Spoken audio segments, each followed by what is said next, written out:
We have a series of exposition ng ating pong covenant that we are doing doon sa ating morning worship. But we just thought it more appropriate to transfer this part of the series dito sa afternoon because today is a Sunday not like the other Sundays. Because today, as you have witnessed, we have accepted through the water baptism 2 souls that the Lord has saved. At tayo po ay mamaya babasahin nila yung covenant na atin pong pinag-aaralan. They would read the covenant for the first time to declare their commitment to be part of the life of the church, and the entire church would read it with them to remind each one of us nung aming naging commitment.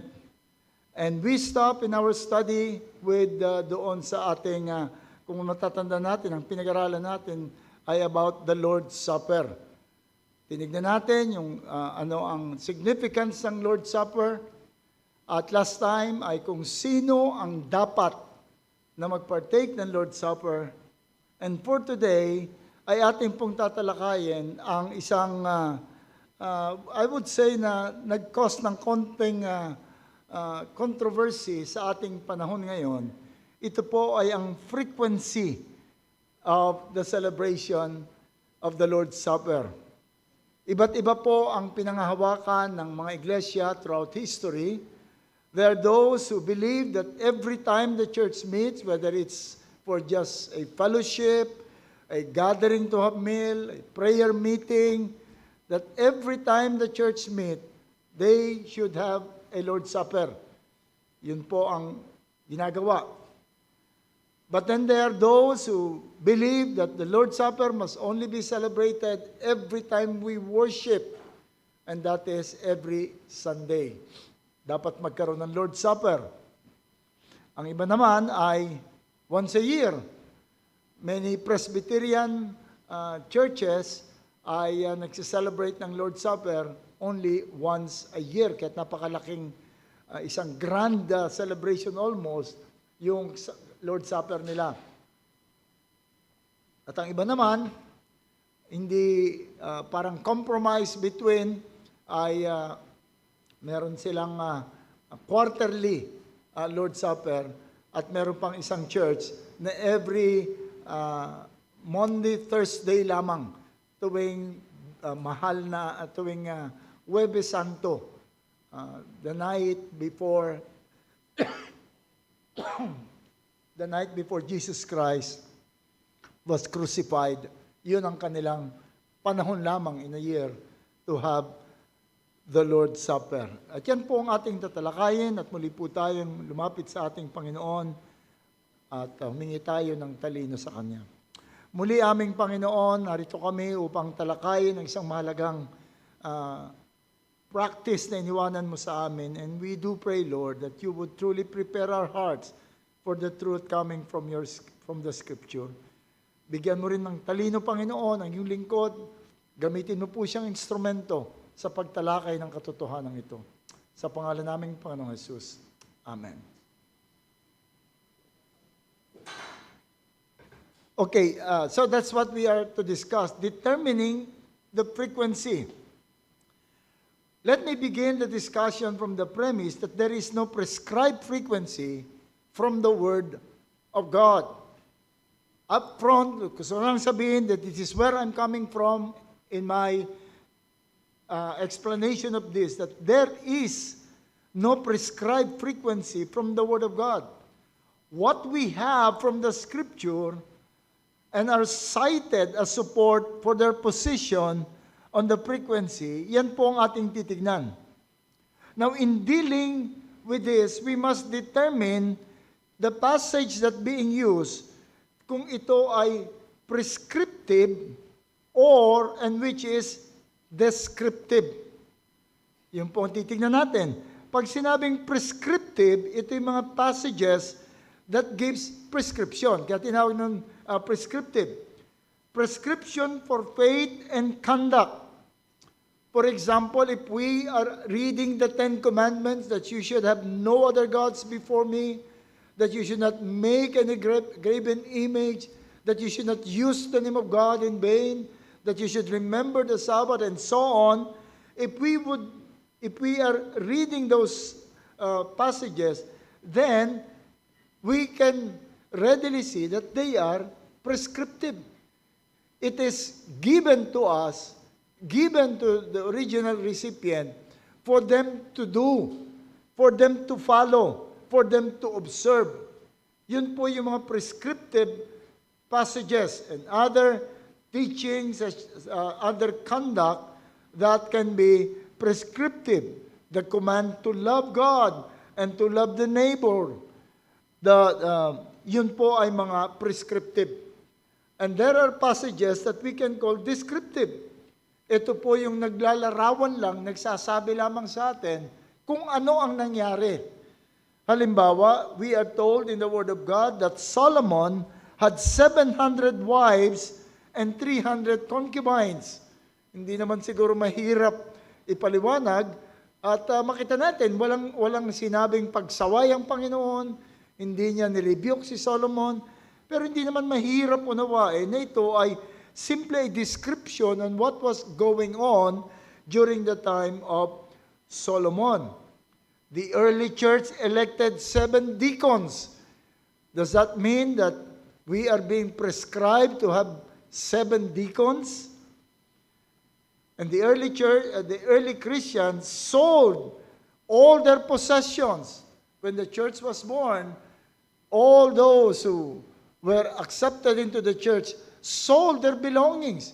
Binenta nila lahat, business nila, bahay nila, and they put everything into a common coffers, and they live having all things in common. Now, if I would ask you, is that prescriptive or descriptive? That's just a description of how they responded to their newfound faith. At marami pong mga passages na ginagamit to support their view of the frequency that we must determine whether it's prescriptive or descriptive. For example, in the book of Acts, there is Acts chapter 2, verse 46, this is being used to justify every meeting that they will appeal to this passage in Acts 2:46. And day by day, attending the temple together and breaking bread in their homes, they received their food with glad and generous hearts. Day by day, that is every day, araw-araw, they attend the temple. Araw-araw, they break bread. Now, hindi sinabi rito that this is the Lord's Supper, but in their time, yung breaking of bread, any meal, laging nauwi sa Lord's Supper. Yun ang laging kanilang ginagawa. Breaking bread. But what we have here in the book of Acts is what was happening. It was simply a description of the ways of the infant church. Sa kanilang pagsisimula pa lamang.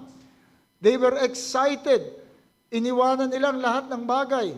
At nagtipon-tipon sila at araw-araw silang nagtitipon-tipon. Imagine they waited for thousands of years sa pagdating ng ipinangako. At ngayon eto na, nalaman na nila na eto na, and they were formed into a church.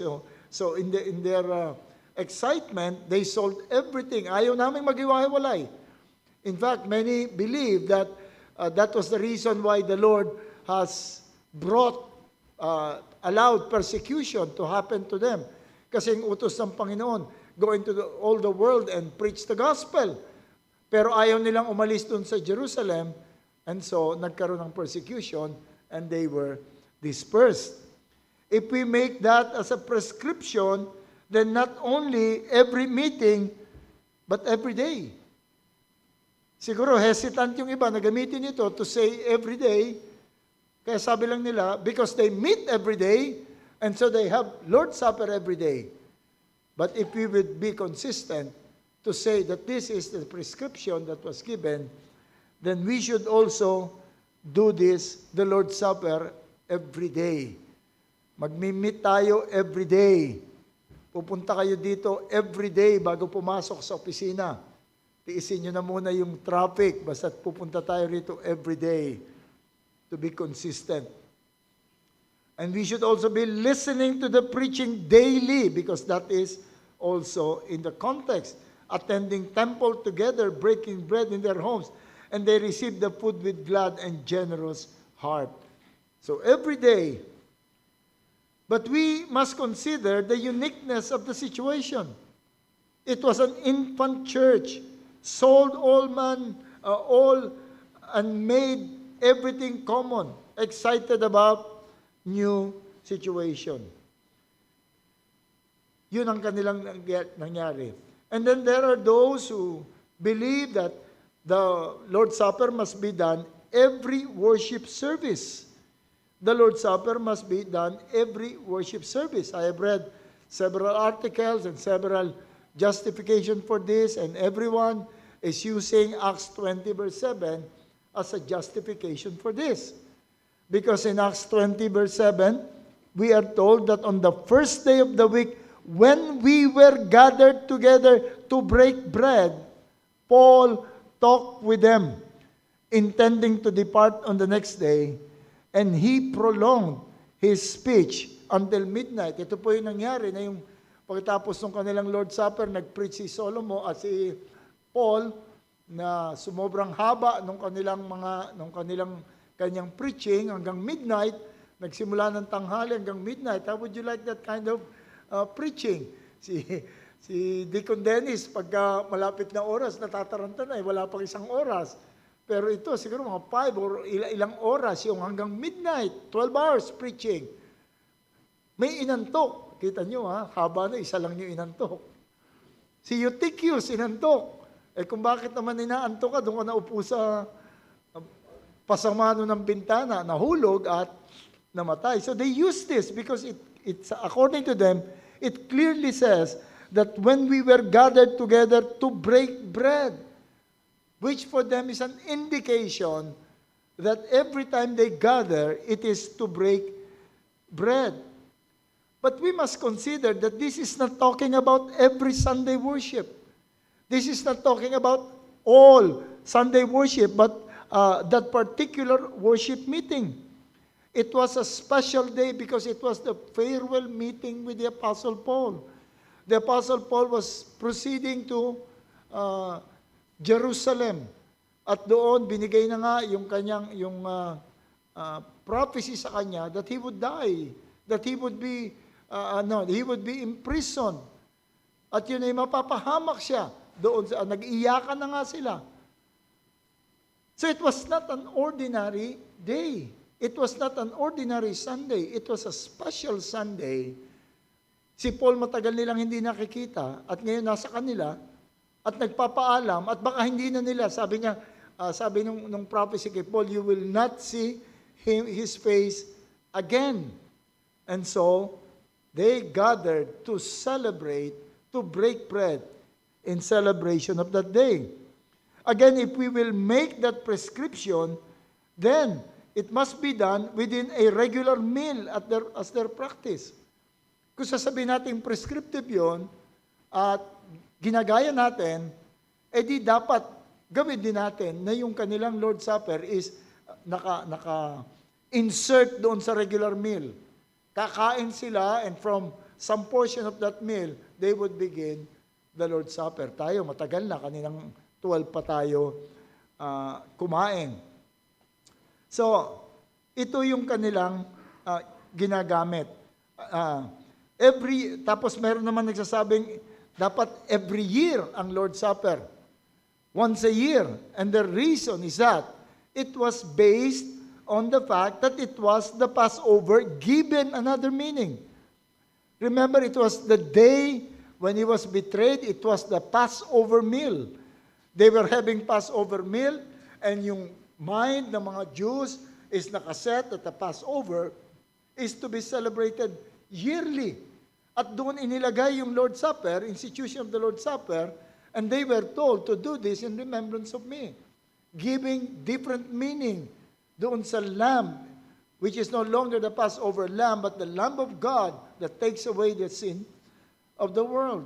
And the bread is no longer the unleavened bread that they ate, but the body of Christ. It was given meaning. And therefore, if that was in the Lord's Supper, what they have in mind is that the Passover, which we celebrate every year, must be celebrated with a different meaning. And so they said that it means that the Lord's Supper must be done every year. If that is prescription, then we must do everything done during that institution.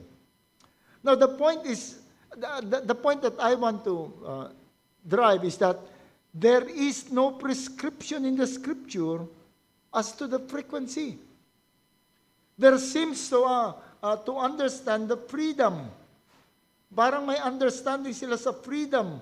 For from the yearly celebration, they turn into a daily event, and soon some every worship service. So nakita niyo yung pagbabago from yearly, because of the Passover, naging daily, dahil doon sa kanilang special na gathering, and then naging every worship service. So there must be some form of freedom that they all understood. And possibly that when Paul wrote 1 Corinthians 11, he was aware of the prevailing differences in the practice with regards to frequency. He might be aware that there are those who are celebrating the Lord's Supper in a daily basis, or some who are doing it weekly or even yearly. Because in 1 Corinthians 11, being aware, he said, as often as you drink it, instead of saying every time, every worship service where you have your Lord's Supper, but do it as often as you drink it. Instead of giving any indication of the frequency, he said, kung kailan ninyo ginagawa ito, kung kailan kayo umiinom nito, kung kailan kayo kumakain nito, gawin ninyo ito. As often as you drink it, maybe daily, maybe weekly, or yearly, and what is important is as often as you drink it. Even from the development in history, there was no explicit biblical passage that made them determine kung kailan dapat magkaroon ng Lord's Supper. Merong ilang stages kasi ng development yan. Beginning with the medieval period, ng Roman Catholic ang siyang namamayagpag noon, and then dumating ang Renaissance, itong dinatna ng mga reformers, ng Reformation, and then may yung nag-develop pa rin ang unang mga reformers noon. Ang kilala lang nila noon is si Luther, and then later on, nagdatingan yung ibang mga reformers. Dito nagkaroon ng mga pagbabago, which we would see later on. So what do we have in the Scripture? What we have in the Scripture is not the frequency, but the emphasis is on the substance of the act. Why do we do the Lord's Supper? And we always read 1 Corinthians 11:23 to 25. For I received from the Lord what I also delivered to you, that the Lord Jesus, on the night when he was betrayed, took bread, and when he had given thanks, he broke it and said, "This is my body, which is for you. Do this in remembrance of me." In the same way also, after he took the cup after supper, saying, "This cup is the new covenant in my blood. Do this in remembrance of me." The supper is a commemoration. Do this in remembrance of me. That was what Paul emphasized. That was what Jesus Christ emphasized. The supper points to a historical sacrificial work of Jesus Christ on the cross, which is commemorated in the table. We gather around the table to commemorate to bring to remembrance the historical sacrificial work of Jesus Christ. It is token symbol of Christ and reminds us of our union with Him. That is the Lord's Supper. Pastor Alan Dan compared it to a wedding ring. Sabi niya, Alan Dan, dalawa raw ang paraan natin ng commemoration. Yung isa, yung tombstone. Yung tombstone, pag nakita natin, naalala natin yung namatay nating kamag-anak. Naalala natin yung mga ginawa niya natin in the past. Pero wala na yon. Although ngayon, kita ko yung mga tombstone, may mga QR code na eh. Pag tinapat mo yung iyong cellphone, mapapanood mo yung life nung tao. So, but it's wala pa ring difference. Wala na yung tao. Ang sinasariwa mo lang ay yung mga nakalipas na mga pangyayari. But there is another form of commemoration. It is the wedding ring. And Pastor Alan Dan compared yung commemoration na ito, itong token na ito, dun sa wedding ring. You think of, pag nakita mo yung, when you look at your wedding ring, napunta ka sa isang bakasyon, nung araw, hindi ko pa sinasama si Banji pagka nandun ako sa Kalibo lagi, sa Cebu, mag-isa lang akong bumibiyahe noon. Pag nandun ako, makikita mo lang yung wedding ring mo, then you would remember your spouse. Your spouse, you will remember. And you would experience the love and the hope of being united. Naalala ko doon sa Kalibo, for 10 or 15 years, pabalik-balik ako roon. At pagkatapos nila, pilit ako hinahatak doon sa anong resort yun? Sa Boracay, pinipilit nila ako. Never once, even once, na sumama ako sa kanila. Why? Kasi mag-isa lang ako, hindi ko kasama yung wife ko.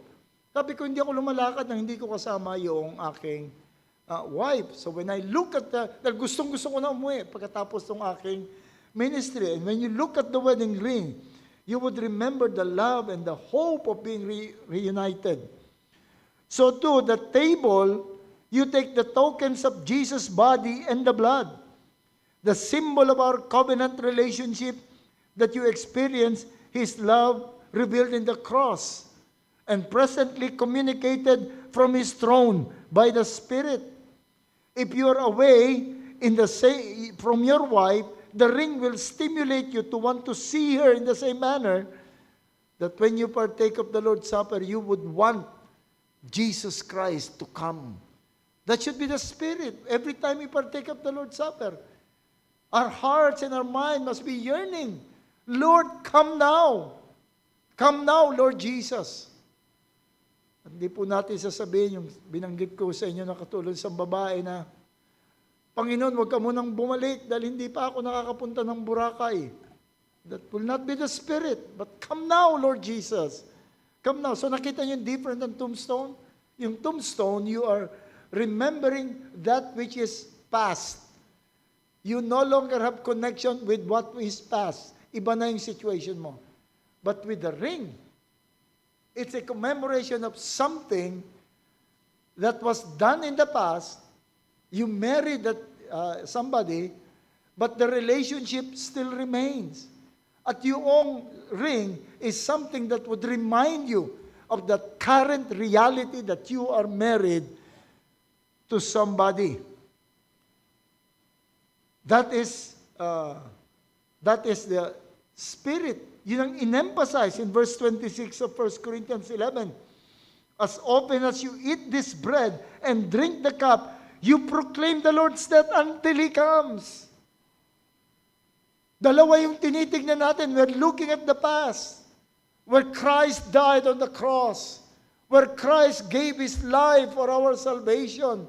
On the cross, where He said, it is finished. On the cross, His death would part yung curtain, which ang indication is that God is welcoming us in that place that before we are forbidden. We remember that cross. but we also look in the future, the coming of the Lord. So when we have the Lord's Supper, what we should have in mind is the faithful remembrance, the whole soul remembrance of what happened when Jesus came to save us.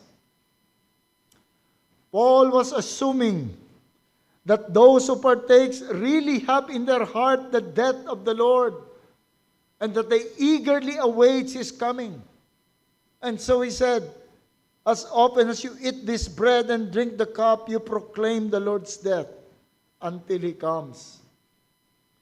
And our confession testifies to the significance of the Lord's Supper.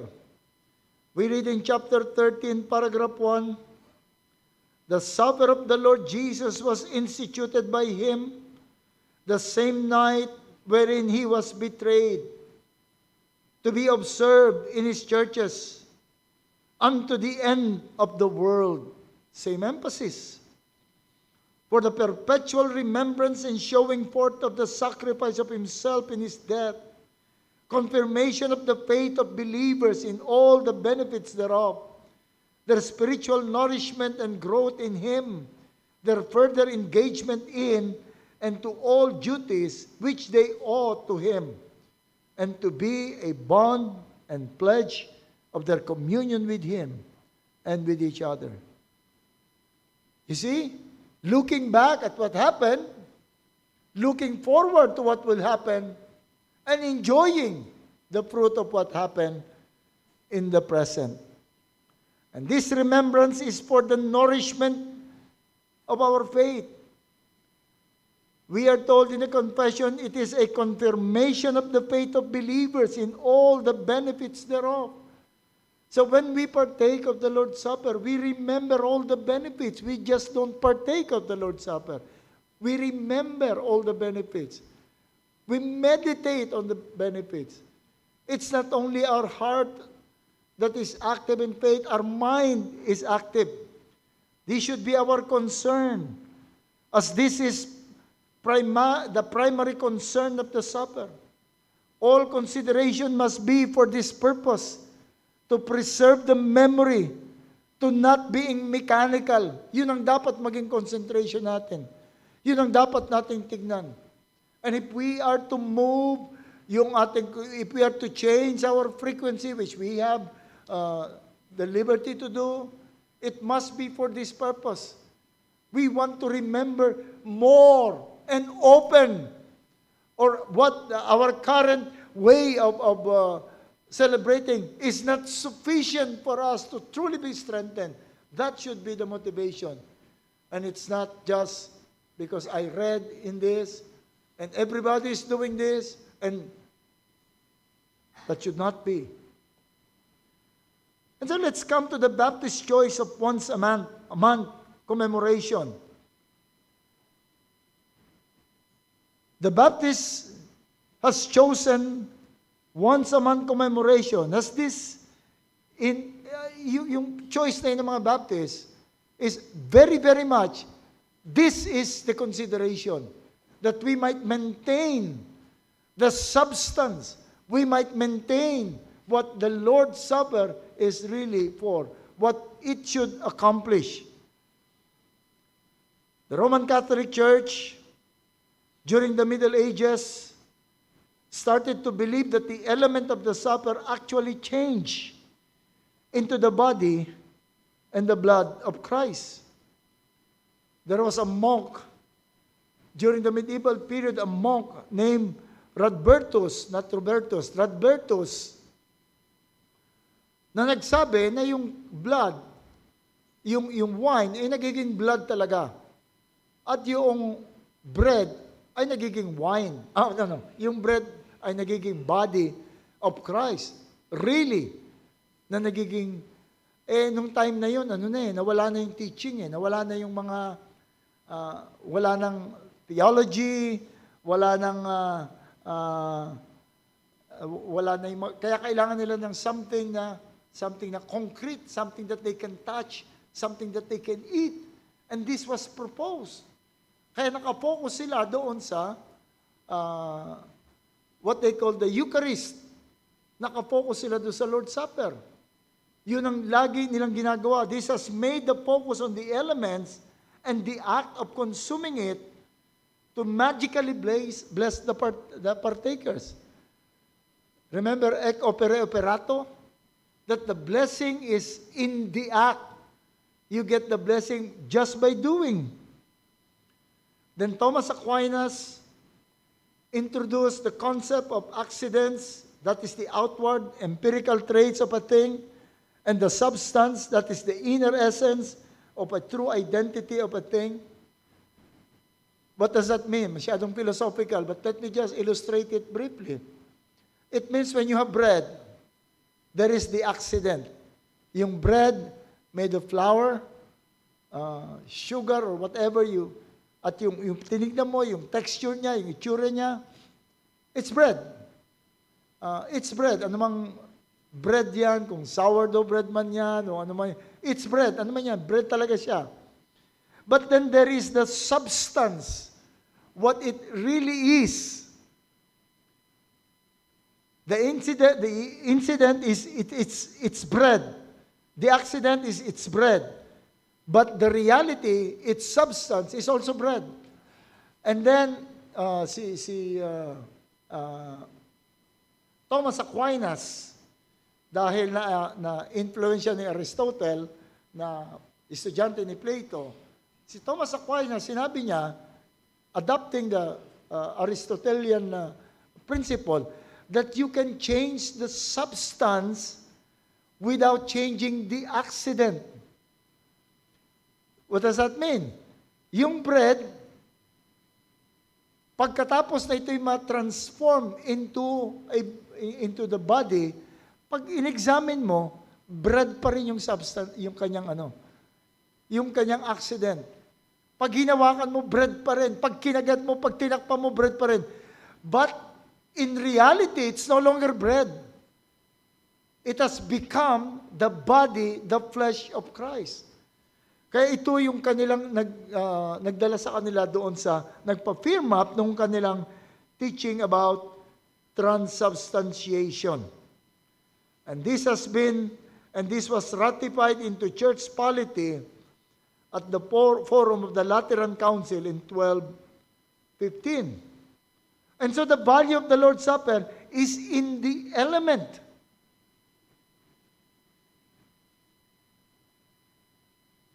Pupukpok ba ako ng Pakigising yung mga katabi nyo para hindi masayang yung ating... So the value of the Lord's Supper is in the element. And so this is where they apply ec opere operato. Meaning, just by taking the element, it doesn't matter what the condition of your heart is. It doesn't matter how you regard the Lord's Supper. As long as you partake of the Lord's Supper, the blessing is in the element, you will be blessed. And therefore, the more you partake, the more blessing you get. The more frequent you partake, the more frequent you get the blessing. And so the Roman Catholic, meron sila laging Lord's Supper. Magpakasal ka, meron silang Lord's Supper. Magpabinyag ka, meron silang Lord's Supper. Laging merong Lord's Supper. Kasi nandun nga yung blessing eh. Nandun sa pagtanggap nito eh. Kaya kailangan, dalasan natin. Dalasan natin. So the value of the Lord's Supper is in the element. And there was no understanding in the people. Pinabayaan, they really didn't mind the people if they understand or not. Remember yung hoc est corpus meum? Hoc est corpus meum, meaning, this is my body. E narinig ng mga tao, hoc est corpus meum. Tapos naging blood, naging katawan ni Kristo yung, akala nila magic formula yun. Akala nilang sinasabi ng paris, hocus pocus. Nagiging katawan ni Kristo yung tinapay. So ibig sabihin, their mind is not into what they were doing. And if their mind is not into that, their heart also ay hindi kasama ron. But, okay lang sa kanila. Okay lang sa simbahan. Kasi as long as you partake, you take in the body of Christ, you drink the blood of Christ, that's blessing enough. And then there came the Reformation in that kind of situation. The Reformation, Luther did not contribute much with this. Kasi kung sila ay transubstantiation, sabi ni Luther, hindi nababago yung tinapay pa rin yung kaya lang sumasama yung katawan ni Kristo. Kaya naging consubstantiation, but still the same. The blessing is on the element. When you partake of the element, you take the body of Christ. When you drink the wine, you drink the blood of Jesus Christ. But then other reformers in Switzerland, si Zwingli argued that the supper was essentially a commemoration of the death of Christ. And the elements are commemorative symbol which represent the past act of Christ's death. This has swung, kaya commemoration lang yan. Nag-swing naman doon sa another extreme. Kung commemoration lang yan, wala talagang value yan. Sa tabi muna natin, at dito nga nagyari yung yearly, tuwing Monday, Thursday lang sila naglo-Lord Supper. To commemorate, kasi alalahanin natin yung death ni Christ kinabukasan, then let's have a Lord Supper.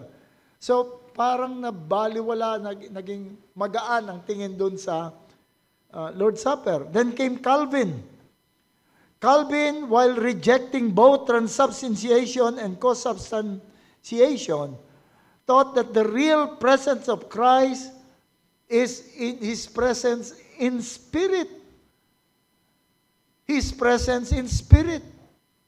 And how do you partake of that spirit? It's only by faith.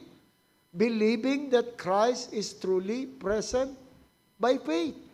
And if the Spirit of Christ is there, you cannot divide Christ into spirit and body.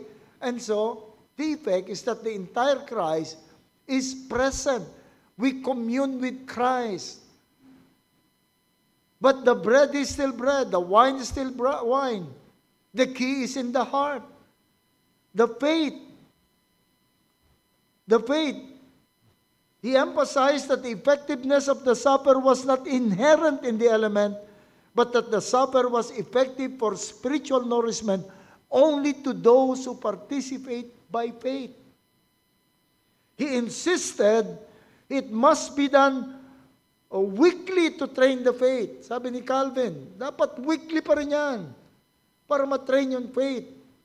But that was a subjective reason. And so they compromised. Pinag-usapan nila ng mga reformers.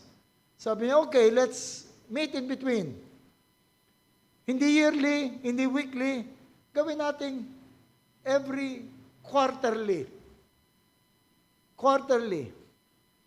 4 times a year, gawin natin yung Lord's Supper.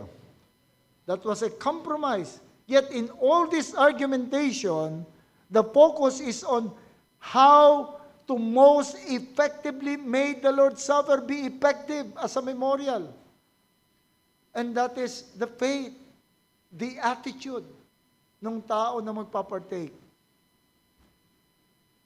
And then came the Baptists in the 18th century with the understanding that the most important element of the commemoration is focused on how to make it really more effective.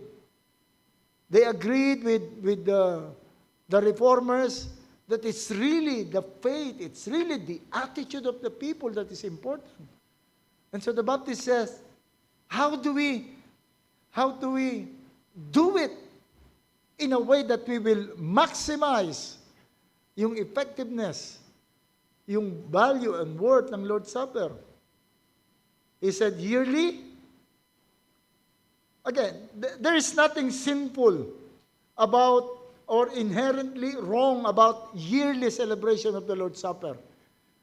If we are focused on truly the substance of the Lord's Supper, if that is what they believe to be most effective, But for the Baptist, that's too sparse. Masyadong malayo. Nakalimutan na natin yung nakalipas na Lord's Supper bago tayo magkaroon uli ng Lord's Supper. What about Presbyterian Quarterly?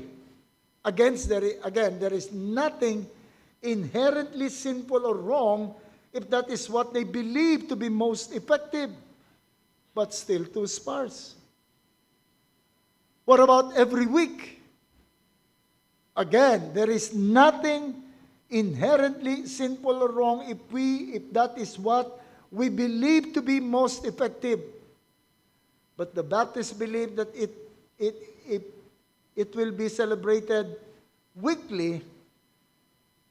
If there is a weekly celebration of the communion, it would cause this sacrament to lose its special character.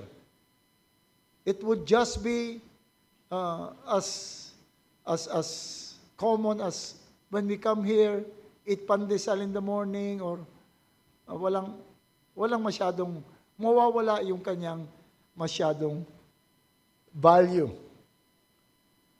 They believe that it would lose its special character. Although some argument, panood akong preaching na pinanood ko na ang argument niya, nasabi niya ganyan, kung ganyan ang i-argue ninyo na mawawala yung special value,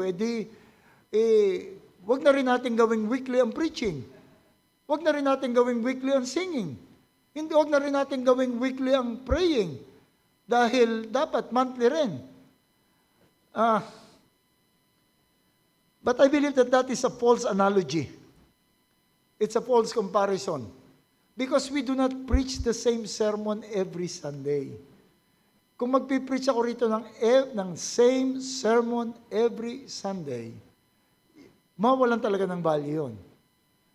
We do not sing the same hymn every Sunday. Sabi ko nga sa inyo, may church na pinupuntahan kami, hindi ko nababanggit maririnig naman nito, alam nilang sila yun. Tatlo lang yata yung hymns na pinag-aralan nila, kaya pagka kumanta, yung mga bata lang ang talagang masiglang kumakanta, yung mga matatanda, parang sanay na. Ordinary na lang. So, if we sing the same hymn, or preach the same sermon, and pray the same pattern prayer, then it would truly lose its special character. But when we come to the Lord's Supper, it's just the same. We do the same. We say the same thing. The same element. It would be ordinary. So the Baptists settled for monthly. Nagsettle doon sa monthly. Once a month, naalala natin, napaghahandaan natin, we can prepare our hearts. Again, we will not argue. If may haharap sa akin at gusto niyang patunayan na dapat weekly, no, you don't have to. Just do it in your church. But there is no warrant from the Scripture that you can say na ito ay gamitin natin. Again, some arguments would use the confession, some arguments would use history, but there is only one argument that must be superior, and that is from the Word of God. If the Word of God does not say it, but giving us freedom, then let us respect one another's freedom. But if it is clear from the Word of God, then let us be vocal and bold in saying that this is what the Bible said. I will argue, for example, about yung paggamit ng ostya. Sapagkat yung paggamit ng ostya, sabi sa 1 Corinthians 11, because there is one bread, because we are one body, then it must be one bread and one body. And then if we would say, yung, pwede bang Pepsi o Coca-Cola ang ating gamitin? Sa probinsya, ginagamit nila sabaw ng buko. But the word cup that was used there is the cup, the ceremonial cup. Meaning it's the ceremonial cup with grape wine. Yun yung tinutukoy doon very specifically.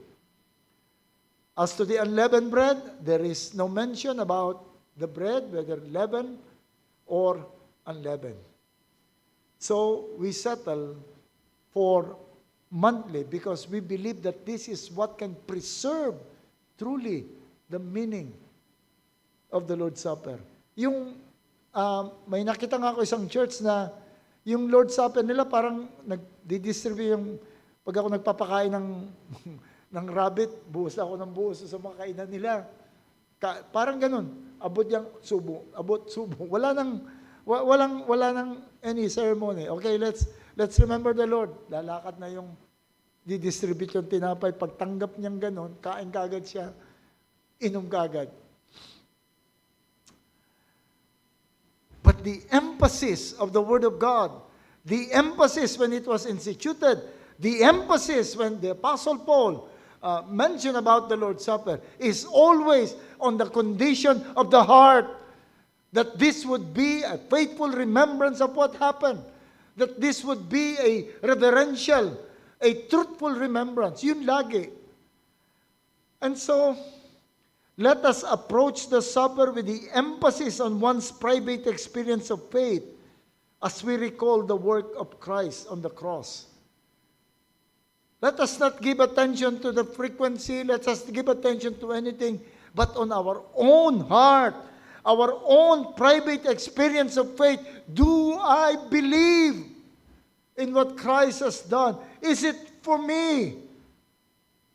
Not only our heart of faith, but also our mind recalling the cross. Recognize that the supper in itself, an objective means of grace by which we are brought to participate in true spiritual fellowship with Christ. The purpose of this is to draw us to Christ, that we might be fired up, and once again our hearts will be full of gratification, thanking God for what Christ has done. Let us approach the supper also with a spirit of communion, both with Christ and with one another. There is one bread. We are one. Is there unforgiveness in your heart? Is there anger? Is there hatred in our heart towards the brethren? It is a banquet with Christ as Christ as the host, and everyone and all true believers are participants. Pag nakita niyo yung concept ng banqueting sa Scripture, makikita niyo ng banqueting is not only for the sake of filling our stomach. Ang banqueting is a truly fellowship. It's a communion. Kaya lahat sa kanila may kainan. Passover, yung lamb, kakainin mo. Thanksgiving lamb, kakainin nyo. Lahat may kainan. Meron pa silang third tithe. Meron silang tithing na ang purpose, iipunin yun, pagdating ng feast day, gagastusin nila yung sa pagkain. Not because ang sarap kumain, but because it's an expression of communion, of oneness. Kaya nga yung under discipline, do not eat with them. Let us approach the Lord's Supper with joy in our hearts as we fellowship with one another while maintaining a worshipful reverence because the host is on His throne. Yung host ng ating banquet ay nasa trono. So dapat buhay yung ating isip na yun. Alam natin. Kaya nga hindi pwede sa Panginoon yung question nila na yung meat offered to idols. Sa Panginoon okay lang. Yung meat offered to idols, pwede yung kainin. Kasi there's no such thing as idol. But it's different. Yung sinasuggest nila, it's different when you go to the temple and sit on the seat of those idolaters and have meal with them because it's an acceptance, it's a communion. And so Paul said, you cannot commune with the demon and then have communion with the Lord. Yun ang hindi pwedeng pagsamahin. Yun ang pagkain. Yun ang meaning sa kanila. So it is a banquet with Christ. Can you just imagine that? Kung tatawagin ko kayo sa amin, kakain tayo ron, tapos nandun si Kristo at siya pala yung host? Will you not rejoice? At pinili ko lang sa inyo yung pwedeng pumunta. Let us approach the Lord's table with joy in our hearts as we fellowship with one another while maintaining a worshipful reverence because the host is on the throne. Let us also take seriously the warning of the Lord that to partake of the supper in an unworthy manner is to invite curse upon self. Let there be knowledge of what the Lord's Supper is, and through examination of ourselves, and do an examination of ourselves before we partake. Alam natin, this church maintain a restricted table as a policy. Restricted, opposed to being closed. Yung closed table, exclusively, strictly for the members of the church. Hindi yun ginagawa publicly. May mga churches na meron silang special meeting for the Lord's Supper. This is opposed to close and also opposed dun sa open. Yung open, kahit sino. Punta kayo rito, makapag-partake kayo. We believe in the restricted. And what is restricted? While we believe it is the work of the church, but in recognition of the universality of the church, we allow other confirmed believers to participate with us. Confirmed believers, naging miyembro ng isang church, who are visiting us, then you are welcome to participate.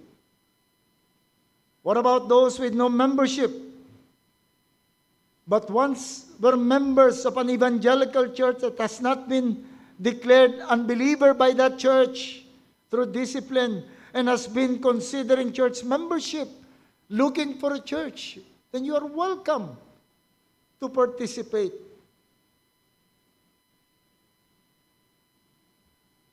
But those who has not put the faith in cloud of doubt because of contemptuous attitude towards church membership, walang pagdududa. Ito ba talagang may balak ba itong mag-commit ng kanyang sarili sa church? Pag wala yung ganong pagdadoubt, and you have been a member of a church before, and has been attending to us, then you are still welcome to participate. But if you have ignored the value of the church, how can you say that you also value the death, the body of Christ? You cannot say that you recognize the bread as the body of Christ when you are recognizing the church, which is the visible, real body of Christ. And we call each one of us each and everyone to personally, responsibly do a self-examination before Christ. If you are an unbeliever, we urge you to repent and come to Christ by faith. And come to be baptized. Then participate in the Lord's Supper.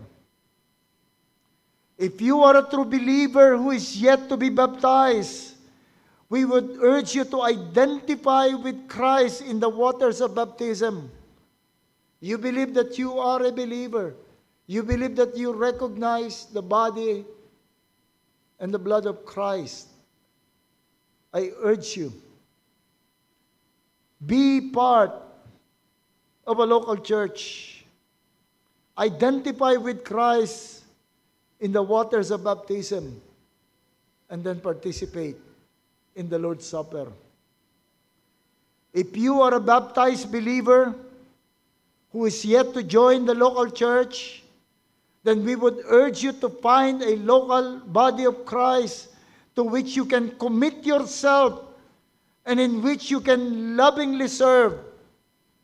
And then you are welcome to participate in the Lord's Supper. If you have been a member of another church and is considering our church that you have attended, you are welcome to participate. And so yun ang call natin to the unbelievers, you come to Christ. Hindi ba kayo nainggit? Hindi ba kayo nainggit na when we partake of the Lord's Supper, hindi yung tinapay, but the fact that we know that Christ died for us, that Christ saved us, that our sins are forgiven, that as we partake, I am declaring that Christ is coming back. Come to Jesus. Come to Jesus and enjoy what we are enjoying. And for all of us who says that we are believers, examine ourselves and partake of the Lord's Supper. Let's all pray. Father, we thank you that you understand our frame, that we are from dust. You know our weakness. We need constant reminder. Our minds are like leaky vessels. Our hearts are like dark alley. We need strong and constant reminder of that great love that you have given us in the Lord Jesus Christ. And we do pray, Lord, that everyone who is in this room would realize the value of the Lord's Supper, that unbelievers would begin to examine themselves, that they may come to you in faith, that those who are taking the church lightly would come to realize their need of it. But let us celebrate the Lord's Supper with joy in our hearts. Thank you, Father, in Christ's name. Amen.